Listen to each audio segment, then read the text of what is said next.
Stage पर मौजूद मोअज़्ज़ज़ रहबरान किराम, हाल में मौजूद बहुत अजीज साथियों, दोस्तों, आप सबका खैर मकदम है। 2 दिन की आसमा जहांगीर कॉन्फ्रेंस में हमने देखा कि कैसे पाकिस्तान के मजलूम और महकूम लोगों ने अपने दिल खोले। आपने देखा कि वो गहरे जख्म जो उनके दिलों में मौजूद हैं, कैसे वो जख्म उभरे, और कैसे आपने देखा कि हाल में सुनने वालों ने उनका साथ दिया और उनकी बातों को हिमायत की। हमने देखा कि ख़वातीन के हुकूक की बात कही गई, मजदूरों के हकूक की बात कही गई, महकूम अक़वाम के हकूक की बात की गई, मजहबी अक़लियतों के हकूक पर बात हुई। और ये एक तरह से जनूबी एशिया की सबसे बड़ी ह्यूमन राइट्स कॉन्फ्रेंस लाहौर में दायर हो गई है।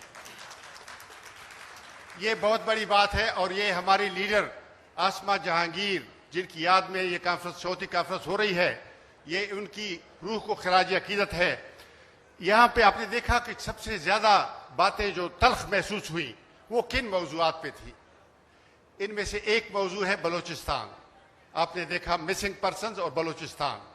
आपने देखा कि जो पश्तून पेरिफेरी है, जो इलाके हैं फाटा पाटा वगैरह, आपने देखा कि कैसी बातें मुकर्रीन ने की और कैसे अवाम ने उनके साथ दिया।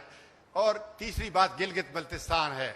मैं समझता हूं कि ये जो इलाके हैं ये अमलन कॉलोनीज हैं, इनके साथ कॉलोनीज की तरह का सलूक हो रहा है। आज़ाद मुल्कों में इस तरह नहीं होता, लेकिन उनको कोई राइट नहीं है, उनको कोई हकूक नहीं है। तो ये जो गहरे जख्म सामने आए हैं, उसकी वजह से मैं समझता हूं कि आज सियासी पार्टियों को अपने एजेंडा पर जरा बात करनी चाहिए, नए सिरे से उनको सोचना चाहिए कि ये जो स्टेटस को है, इसको थोड़ा सा इसके साथ पालिश करने से नहीं होगा, इसमें सुर्खी पाउडर लगाने से स्टेटस को ये नहीं हल होगा। तब्दीलियां लानी होगी और बड़ी तब्दीलियां लानी होगी। ये जो आज हम बात कर रहे हैं जनूबी एशिया में आईनी बहरान जनूबी एशिया का, जिसमें भारत, पाकिस्तान, अफगानिस्तान, श्रीलंका, बांग्लादेश, ये सारा इलाका है। तो जब हम अपने मुल्क में ये कॉन्फ्रेंस कर रहे हैं तो आइए जरा देखें कि हमारे यहाँ क्या बहरान है। बहरान बड़ा है, मैं उस पर बात नहीं करना चाहता, वो हमारे दूसरे लीडर यहाँ बैठे हुए हैं, वो बात करेंगे।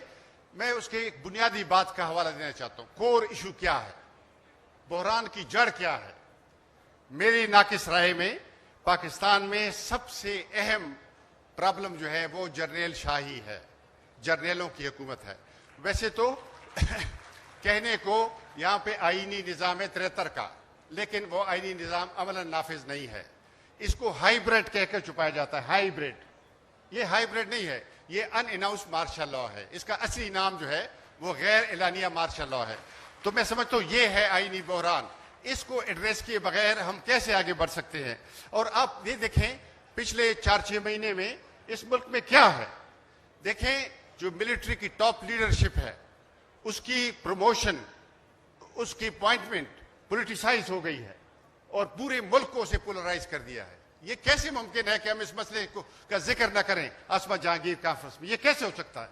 ये देखें, ये जो सियासी पार्टियों में एक खींचतानी है, उसमें एक बड़ी वजह यह भी है कि किसका उम्मीदवार आगे आएगा और किसका उम्मीदवार नहीं आएगा।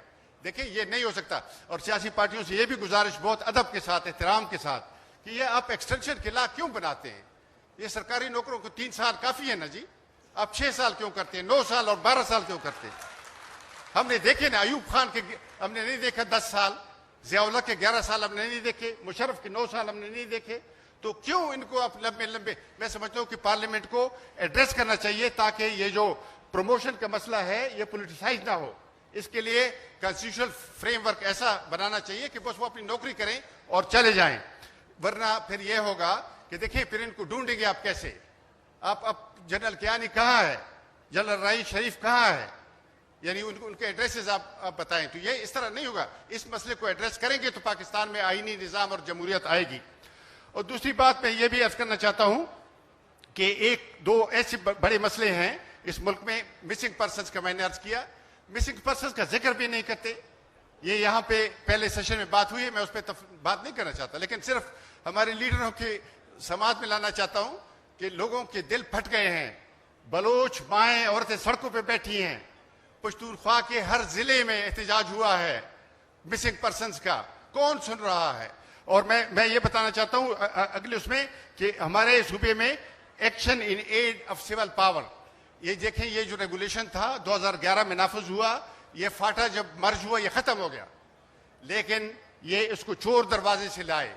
पिशावर हाई कोर्ट ने उसको भी स्ट्राइक डाउन किया। और ये उस 5 अगस्त 2019 को जब हिंदुस्तान ने कश्मीर की रियासत को डिसॉल्व किया, उसी तारीख को पाकिस्तान में जो हमारे सूबे में एक्शन इन सिविल पावर का कानून गैर कानूनी तौर पे गवर्नर से एक रेगुलेशन जारी किया गया। उसकी कोई कानूनी हैसियत नहीं थी, लेकिन जारी किया गया।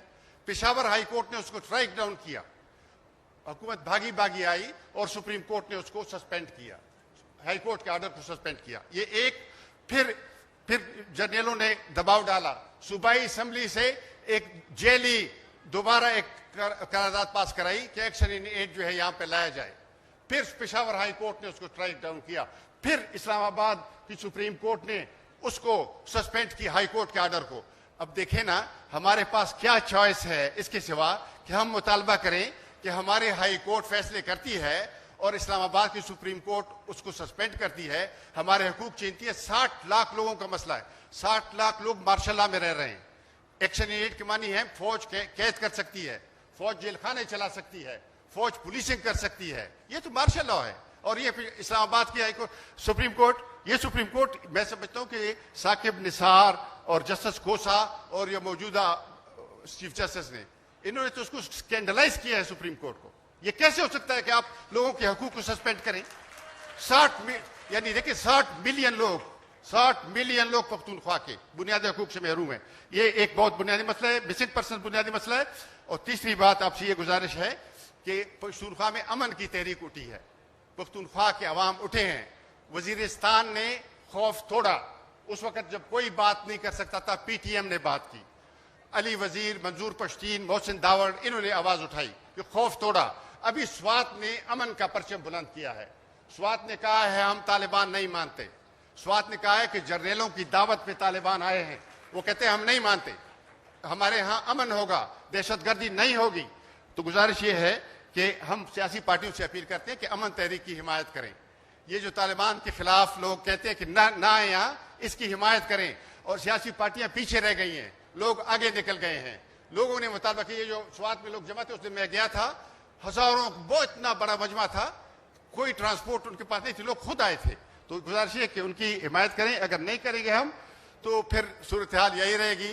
और मुझे फिर वो अहमद फराज का शेर कहना होगा कि गर रोशनी यही है, गर रोशनी यही है तो ऐ बदनसीब शहर, ये तेरगी ही तेरा मुकद्दर लगे मुझे। और वो मुतमईन कि सबकी ज़बां काट दी गई, वो मुतमईन कि सबकी ज़बां काट दी गई, ऐसी खामोशियों से मगर डर लगे मुझे। शुक्रिया।